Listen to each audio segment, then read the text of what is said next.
Mars a toujours attiré les personnes à l'esprit aventureux et aimant l'exploration. La planète rouge a stimulé l'imagination de nombreux penseurs et écrivains, que ce soit Edgar Rice Burroughs, Ray Bradbury, H.G. Wells, Kim Stanley Robinson ou Arthur Clarke. Dans les neiges du mont Olympe, Arthur Clarke décrit les procédures nécessaires afin de rendre la planète Mars habitable pour l'homme. On a appris beaucoup de choses sur Mars au cours des 20 dernières années. Et pendant cette même période, David Percy s'est penché sur ce qu'il considère être des corrélations entre Mars et la Terre. Percy, qui est producteur de cinéma et de télévision, donne de nombreuses conférences et a été l'invité de nombreuses émissions de radio et de télévision. Depuis l'aube de l'humanité, l'homme a cherché à découvrir les secrets de l'univers. Ce soir, des scientifiques vont tenter de résoudre les mystères de surprenantes photos qui viennent de nous parvenir. C'est lui qui, en tant que directeur européen des opérations pour la mission Mars, a produit la vidéo des découvertes de cette mission, qui ont été présentées par Richard Hoagland au siège des Nations Unies à New York le 27 février 1992, sous le titre « La connexion terrestre ». David Percy est co-auteur de l'ouvrage 2 tiers, qui présente l'hypothèse qu'une forme de vie intelligente a conçu et élaboré une construction sur la planète Mars. En septembre 1996, le comté du Yorkshire, en Angleterre, lui a demandé de faire une conférence à l'université de Bradford.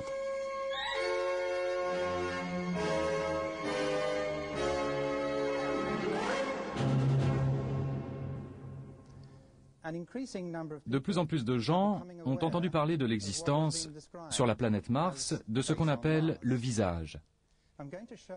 Je vais démontrer qu'il existe une connexion entre cette construction sur Mars et les 3 sites anciens de Avebury, Glastonbury et Stonehenge, en Angleterre, grossis à 2 échelles différentes. La plupart des planètes, en raison de leur rotation, connaissent un pôle d'énergie physique tridimensionnel, toujours situé entre les 19e et 20e degrés de latitude, aussi bien dans l'hémisphère nord que dans l'hémisphère sud.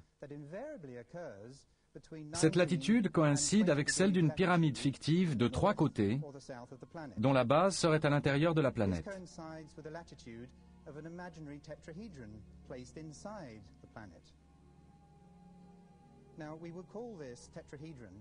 Nous appelons cela un tétraèdre circonscrit. Imaginez une sphère vide, avec au centre une pyramide touchant la sphère de l'intérieur.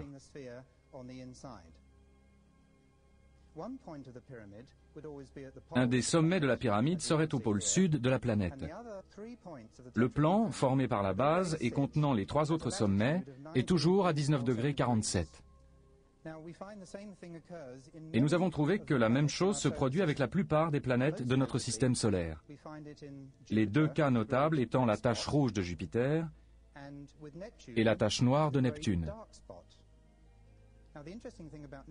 Et la chose intéressante à relever au sujet de Neptune, c'est que la grande tache noire et la planète Terre sont de taille exactement semblable et qu'à cette latitude, l'énergie est très importante.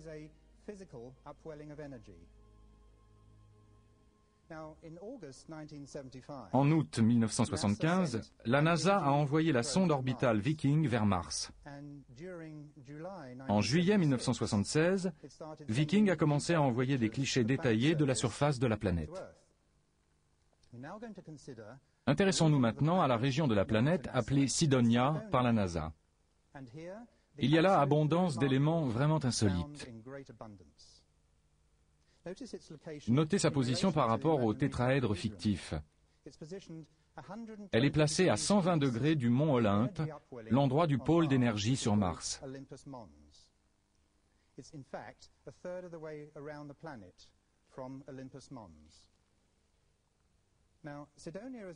Cydonia est une construction située dans l'hémisphère nord de Mars, à environ 41 degrés de latitude. La latitude est donc plus élevée que 19,47 degrés, mais elle est en relation trigonométrique avec 19,47 degrés. Cela aurait pu être aussi 30 degrés 60 ou 40 degrés 80. Mais je voudrais souligner le fait qu'il est tout à fait impossible que des êtres conscients aient jamais pu évoluer sur Mars. Et ce, pour la bonne raison que la planète ne tourne pas à la bonne vitesse. Sa vitesse de rotation est trop lente. Mars n'a jamais été et ne pourra jamais devenir une planète bleue. Cependant, nous pensons que des êtres ont pu visiter Mars. Beaucoup de gens croient aux Martiens et pensent que des êtres peuvent vivre sur cette planète comme nous l'évoquons ici.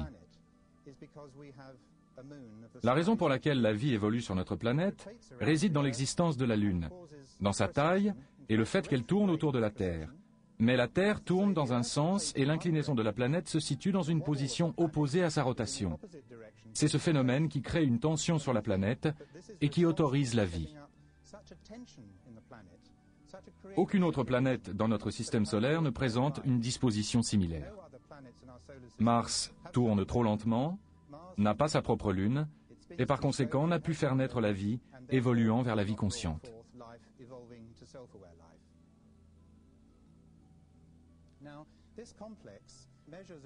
Cette construction mesure environ 30 miles par 15, un total de 450 miles carrés.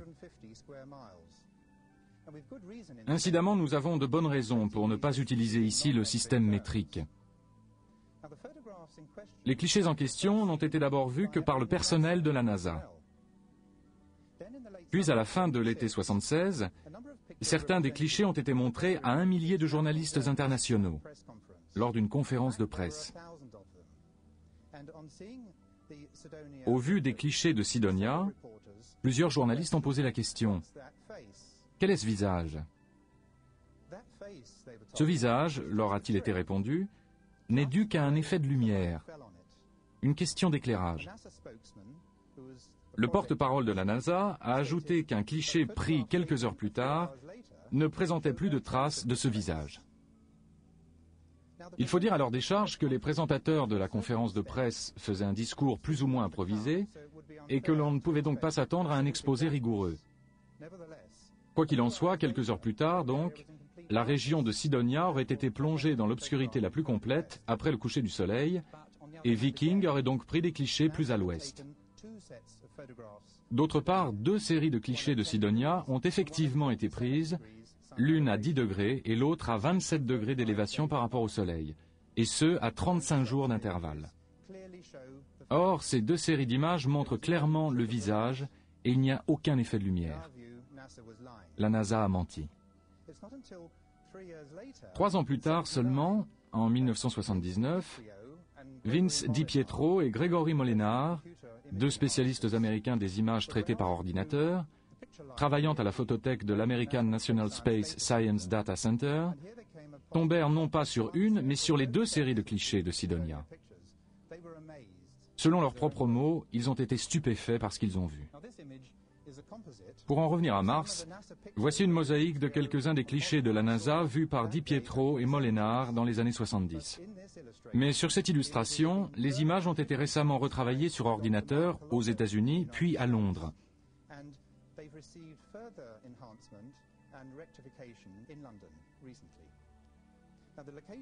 L'emplacement du visage et d'autres parties importantes de la construction sont clairement définis. À droite, vous pouvez apercevoir le cratère, avec sur son pourtour le tapis de matières éjectées. Nous y reviendrons un peu plus loin. Ce que je dois vous signaler d'abord, c'est que le tapis de matières éjectées provient de l'impact qui a créé ce cratère. Le tapis de matière forme comme une gigantesque éclaboussure. Voici un agrandissement du cratère et du mur. Ce dernier est très droit et s'étendant sur environ 3 km. À propos, le visage mesure environ 1500 mètres.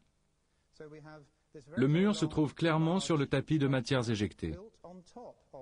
En d'autres termes, l'existence du mur est postérieure au dépôt du tapis de matières éjectées.